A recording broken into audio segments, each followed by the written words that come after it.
Pilot দল তাদের অবস্থানে চলে আসছে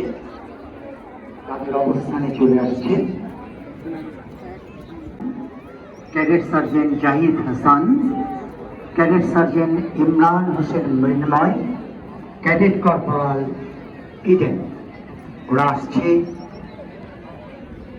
অভিবাদন মঞ্চের দিকে।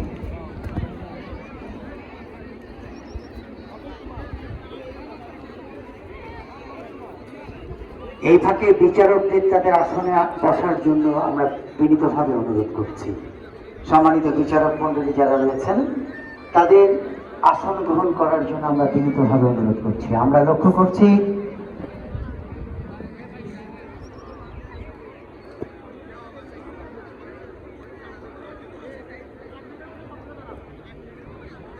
দাঁড়িয়ে গেছে আমাদের মঞ্চে নিয়ে আসার জন্য বিএনসিসির পাইলট দল এগিয়ে যাচ্ছেন সম্মানিত অতিথিদের কাছে।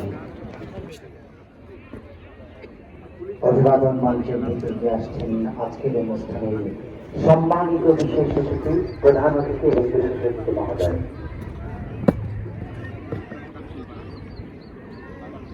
মোহাম্মদ আব্দুল করিম।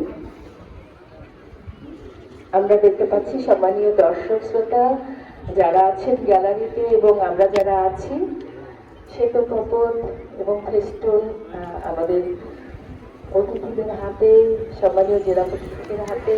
বিশেষ অতিথি উড়ে যাচ্ছে, কিন্তু উড়ে যাচ্ছে চমৎকার একটি দৃশ্য। আসুন সকলে আমরা জোরে একটা করতালি দিই। ফেস্টুন উড়ে গেছে, আমরা শ্বেত কপট উড়বে সেই আশা করছি।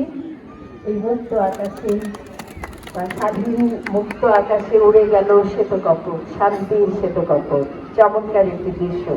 আসুন এই উল্লাস মুখর দিনে আমরা আমাদের দেশের তথা সমগ্র পৃথিবীর শান্তি কামনা করি।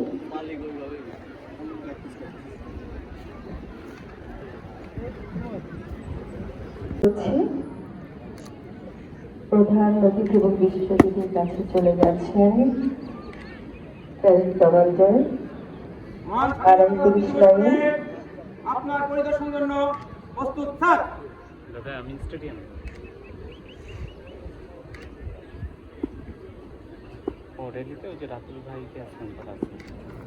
অনুমতি দিয়েছেন এবং পরিদর্শনের জন্য এগিয়ে যাচ্ছেন। আমরা দেখতে পাচ্ছি আমাদের দুজন বিশেষ মানুষ যারা এসেছেন প্রধান অতিথি বিশেষ অতিথি হয়ে, তারা যাচ্ছেন এগিয়ে মাঠে। দীর্ঘ ২০০ বছরের নির্যাতিত, নিপীড়িত, লাঞ্ছিত এবং বিভিন্ন সংগ্রামের কাব্যিক ইতিহাস বাংলাদেশ।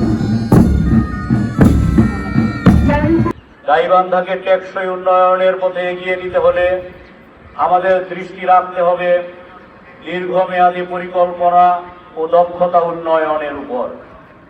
শুধু অবকাঠামোগত উন্নয়নই নয়, মানব সম্পদ উন্নয়নই হবে এই জেলার প্রকৃত শক্তি। কর্মসংস্থান সৃষ্টি, উদ্যোক্তা উন্নয়ন এবং স্থানীয় সম্পদ